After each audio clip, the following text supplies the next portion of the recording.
Hello and welcome to Mystery Us. I'm Tony Pratt, your host for Mystery Us.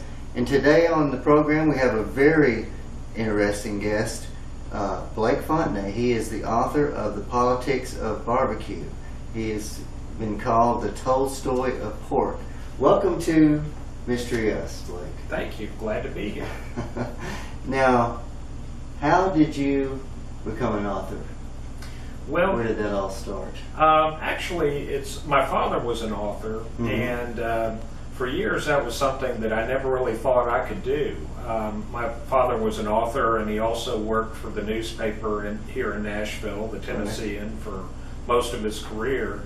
And I followed his footsteps into the newspaper business, but I always thought when I was very young that writing a book is just something that I'd be completely out of my league trying to do it, and it just took too much effort and too much time. And then as I got older, I guess I hit my midlife crisis, and this was a challenge I wanted to try, and it was a lot cheaper than going out and buying a Corvette. So yeah, and maybe someday you'll be able to afford a Corvette if you sell enough of those books. Hopefully, yes. If people are out there watching, and they will see this program, buy the book. And your father, Charles L. Fontenay, by the way, was a great mentor of mine in martial arts, and he was a great man. He wrote a lot of different kind of books. He wrote novels as well as nonfiction. He also had a book called The Key of Food Say, was more or less a philosophy of life kind of book. Right. Really interesting stuff. But we'll talk more about him later. Now about the politics of barbecue. Okay.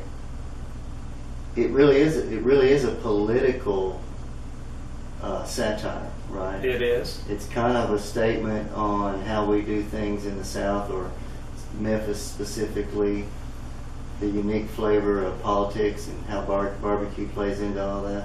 Well, I think that people look at it and they think of Southern politics as being more corrupt maybe than other parts of the country.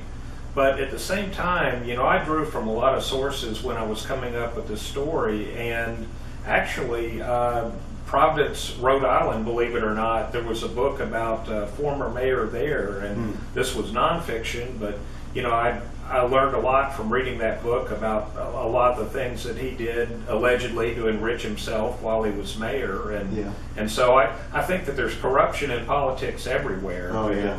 Maybe it's just a little more colorful in the South.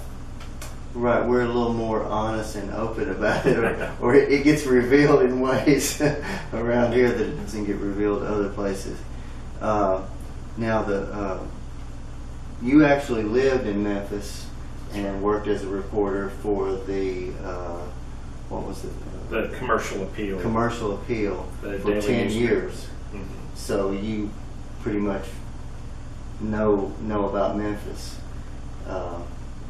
Now, how did that play into your writing of the book? Or well, absolutely. You just happened to be there. Yeah, I mean, it's one of those things. People say write what you know, and while I was working for the Commercial Appeal, I was covering city government for a little over half the time I was there, about 6 years, and then I was an editorial writer, and so I had an interest in the local government, and I felt like I had pretty good knowledge of it. So that helped me sort of lay the foundation for the book.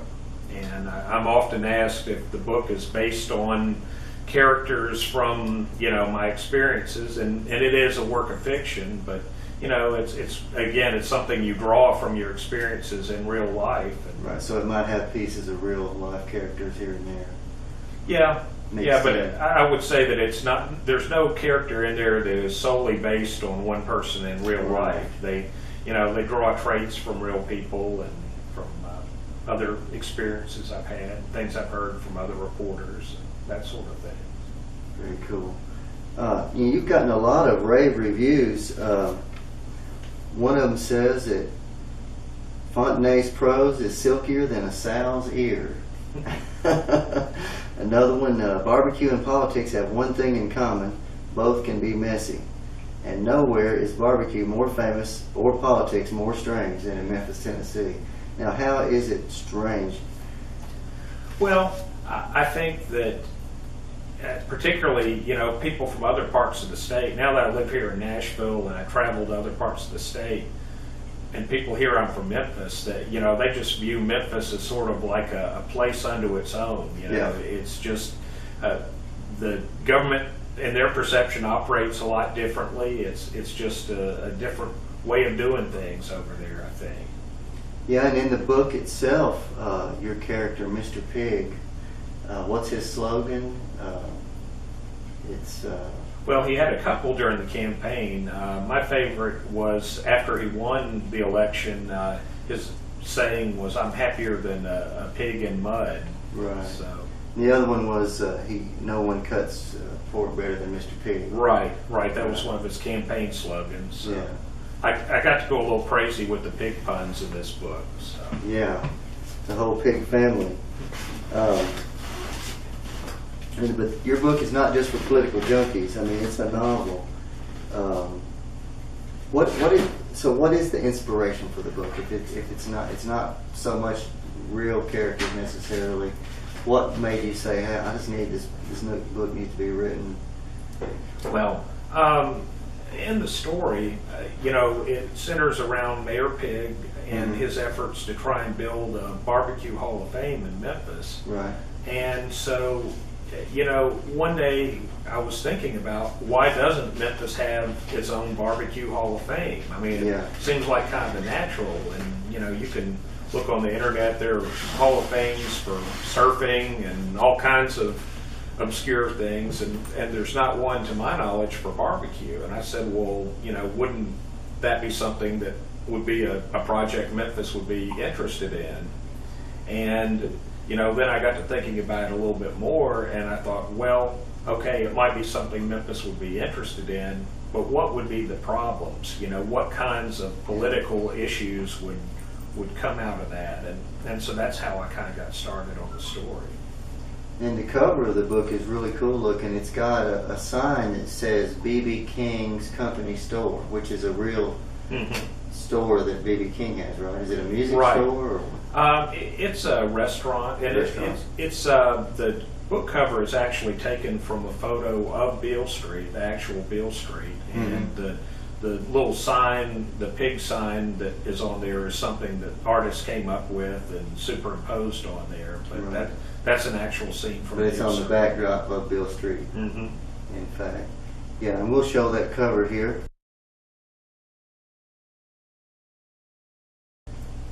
How can people get the book? Well, it's available through Amazon. It can be ordered on Amazon, which is probably the simplest way. There were some bookstores in the Nashville and Memphis area that had it. Let's see, I'm trying to. In Nashville, Parnassus had it. Books A Million had it in a couple of different locations. A couple of places over in Memphis.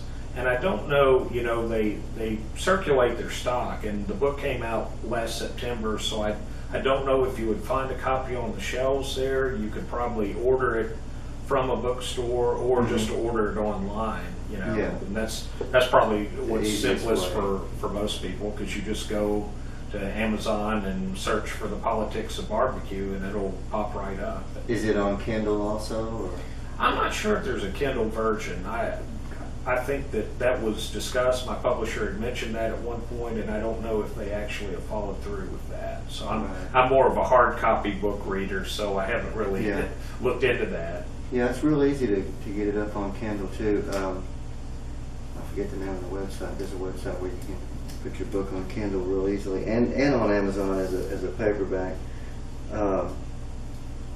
Now, Pete Pig is the owner of the Pig Pen. That's where customers ogle the piglet waitresses and toss gnawed on pork bones into strategically placed buckets. Now, strategically placed, is this like a Hooters type? Well, that was sort of what I envisioned. This, the Pig Pen is not an actual place. It's just it's made up, right? Yeah. It's not an actual Beale Street restaurant, and all the restaurants that are in the book are made up, but they're sort of things that I think would fit into Memphis and fit into Beale Street. And so that's sort of the concept I took off. I ripped off Hooters a little bit, and ripped off some traits from bars that are actually on Beale Street, but the Pigpen, it's kind of interesting because in the original version of the book, I had references to it many times, you know, because that was the mayor's full-time, that was his day job, but I didn't have a chapter in the book that was actually set there, and that was one thing the publisher said, well, you know, you've said so much about this place, you've got to go back and we've got to have a chapter that's actually set in the Pigpen, and the one that from the book that is set in the Pigpen is kind of wild and crazy. Things go badly awry. Yeah, I could think that they could. And if you had a place like that in real life, they would probably sooner or later go awry as well. Do you have a Facebook page that's related with the book? I do. It's the Politics of Barbecue Facebook page. I do not have a website, but I have the Facebook page, and also I have a Twitter handle, Blake's Books, where you can follow, you know, what I have to say about that book and other projects I'm working on in the future. Right, now your real life job to support your book authoring habit is you actually are communications director for 3 different departments of Tennessee state government? That's right. Wow. How do you get that job? I mean, how does that happen? Well, I guess I was in the right place at the right time. The constitutional officers I work for, the Secretary of State, the Treasurer, and the Comptroller. And around the time I decided that I wanted to look into something different. I wanted to get out of the newspaper business. There was a turnover in all 3 of those offices, and new constitutional officers were elected by the legislature, and they were looking for a communications guy. And well, I'm not sure they were initially looking for one or not, but I told them that they ought to be. And wow, that's good. You create your own job. That's how you do it. Show that there's a need for it. Now, the Secretary of State is Trey Hargett. Yeah. Okay. And how long have you been doing that? A little over 4 years. Wow. And you put out, because I get the email messages, but you put out quite a bit of press releases. I mean, it's for all over the state. It's very specific stuff going on, and just it could taint you, I guess. I mean, you're seeing so much information and so many things. I mean, there's corruption exposed on one hand, but then there's a lot of really good stories. Good things are happening, libraries being opened, and you know, just basic day-to-day stuff like that you're putting out. It really does run the gamut, because the comptroller is responsible for auditing local governments and state agencies throughout the state. And, you know, there are a lot of releases we do that expose corruption, you know, money that's been stolen or misappropriated, examples of waste, you know, and fraud. And so on one hand, you know, you've got that element to it, but then, like you say, the Secretary of State is also over the State Library and Archives, and so we're often putting out information about the programs there, and they're, you know, they have a lot of wonderful stuff. Very positive stuff. Workshops, and, you know, just different programs that people can take advantage of. So it's an interesting job, very varied in what I do from day to day. Right. Now, your dad was not directly in politics. I mean, he worked for the Nashville Tennessean. He was a reporter. He was a city desk editor for years over there, and but at one time he was involved with a friend of his who he actually wrote the biography for, Estes Kefauver, which was a famous politician who actually ran for president, right? Right. Yeah. And the way that worked, I mean, my father was a political reporter for much of his career, so he knew Al Gore, junior and senior, you know, and a number of other, you know, governors, senators, and of course Mr. Kefauver. And yeah, speaking of Facebook a minute ago, your Facebook page has a video, a viral video, one that should be viral if it's not. And it's of you on the lake with a lady, and the lady's asking you to please get me off this lake, Blake. Well, that is actually my wife, and that's on my personal Facebook page, by the way. That's separate from the Politics of Barbecue. People can friend me, and just individually also. Yeah. But what was going on there is about a week ago, we saw a video that did go viral on the internet, and it was a husband secretly filming his wife while they were arguing because she wanted to go to the lake. Right. And she threw an absolute temper tantrum in the car, and it was all recorded and, became a big viral video.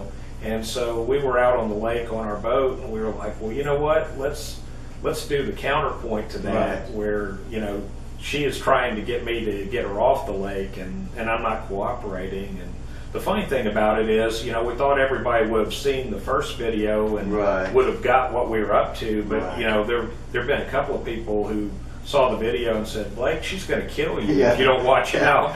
Yeah, it's just kind of, you created it in response, like a spoofing of sorts of the original video, which the guy's wife is just really literally crying like a child, begging, please take me to the lake, and just demanding that, you have to take me to the lake right now. And so she's totally unreasonable, or at least, of course, he's the one secretly filming. She doesn't know. She probably wouldn't have acted like that if she had known. And maybe he wouldn't be as calm or cool or collected like he's acting if he wasn't the one with the camera either. But yeah, yours it's just hilarious. Well, thanks. And I actually watched. Just trying to have fun. I saw yours first, and then I saw the other one. But then it made sense that you were just reacting to that. Now, are you available for book signings, speaking engagements? Absolutely. To go and absolutely tell people about the book. If people want to contact me, probably the best way is to go to the Politics of Barbecue Facebook page and just leave me a message there, and we can talk about it and what people would like to do. But I'm happy to do signings or just talk to book clubs or whoever is interested. And we were talking about your dad a few minutes ago, and we had technical difficulties there. Your dad wrote a series of science fiction books. And those were like the adventures of a character named Kipton. Right.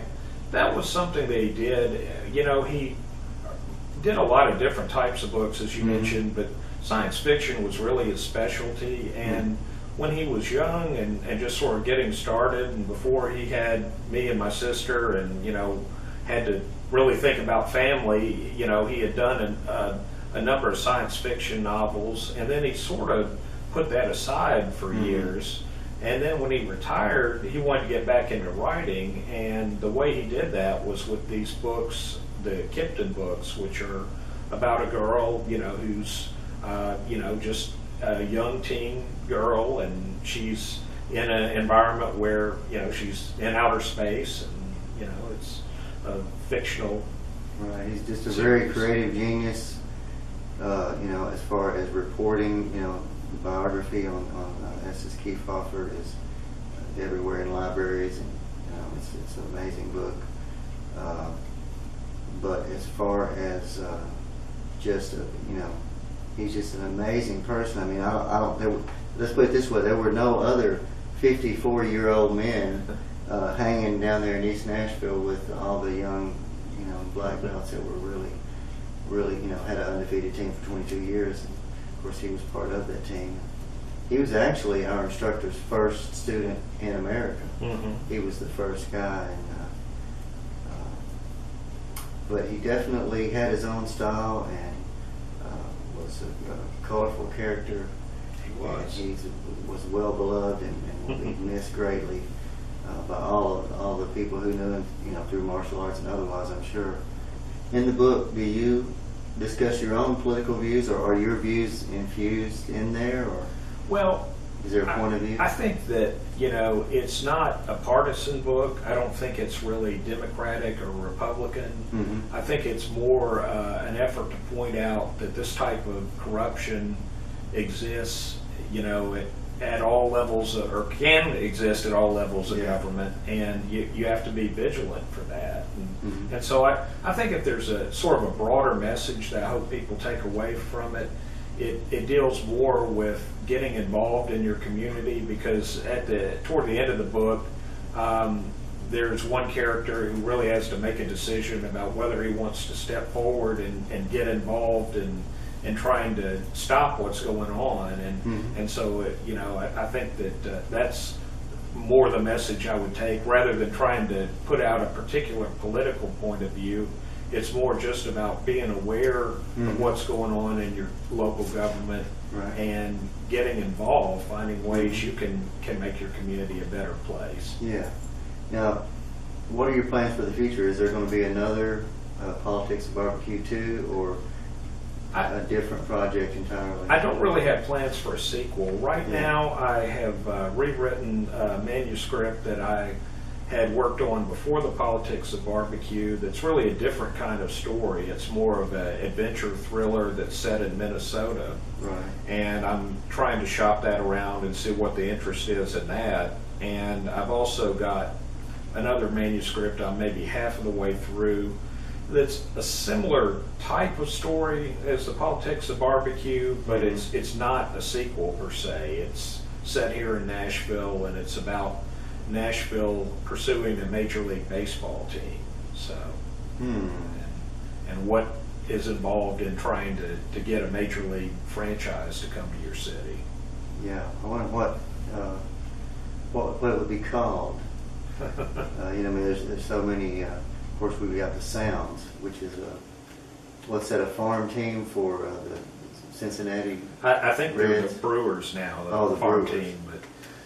But actually, the name is part of the story. It gets to be a little bit of a debate in there, Okay. and so really, and this again is a story that I'm sort of drawing on my experience in Memphis in a different sport, because when I was there when Memphis was trying to get the Grizzlies there, and I was sort of the point person for the newspaper in their coverage of the effort to attract the team and also to build the stadium, or the arena. And so I got to see, a lot of the politics behind the scenes that go into that, and some of the choices that have to be made, and the negotiations with the team and the local government officials. And so all that, sort of has informed what's going to be in the new book, and what Nashville will be trying to do in their effort to get this baseball team.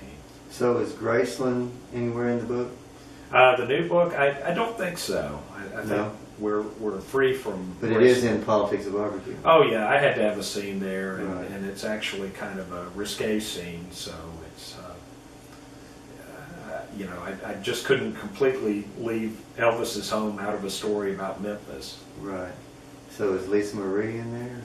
No. Not even the airplane. No. Couldn't work everything in. Yeah. What do you think about the TV show Nashville? Well, I think it's great exposure for the city. Right. I'm not a huge country music fan. I probably shouldn't cop to this, but Right. I think that I've started following the show. Yeah. Even so, I mean, I enjoy it just for the story that it is, and it's certainly great exposure for the city, and Right. I think it's doing for Nashville what maybe Dallas did. Back when Dallas was the hot soap out there. Right. They found out we wear shoes and we're not sitting around on hay bales, right? It's helped in that regard, I think. Yeah, I think so. And it's just nice to see locations that you're familiar with, that are good locations in Nashville, and it shows Nashville in a positive light. What political event in history impacted you the most? I don't know that there's been one thing. Being in journalism, I've obviously been around a lot of political events. I'm trying to think.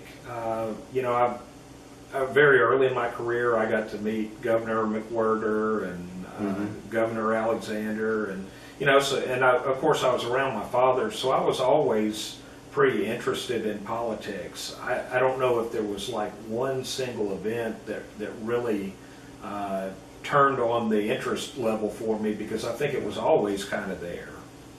Yeah, I actually worked in McWhirter's office and was just a security Tennessee State Capitol Police officer under Alexander and McWhirter. I never did meet Alexander, but I met McWhirter. Well, I will say this. When I was young, we had a neighbor down the street who ran and served on the Metro Council for 12 or 16 years. And so my mother got involved in those campaigns, so my sister and I did as well. So, at a very young age, I was out there knocking on doors and, giving out brochures at the polls and stuff like that. So, I guess that as much as anything influenced, my interest in politics and the political system. What is your vision of the future for Nashville and Tennessee?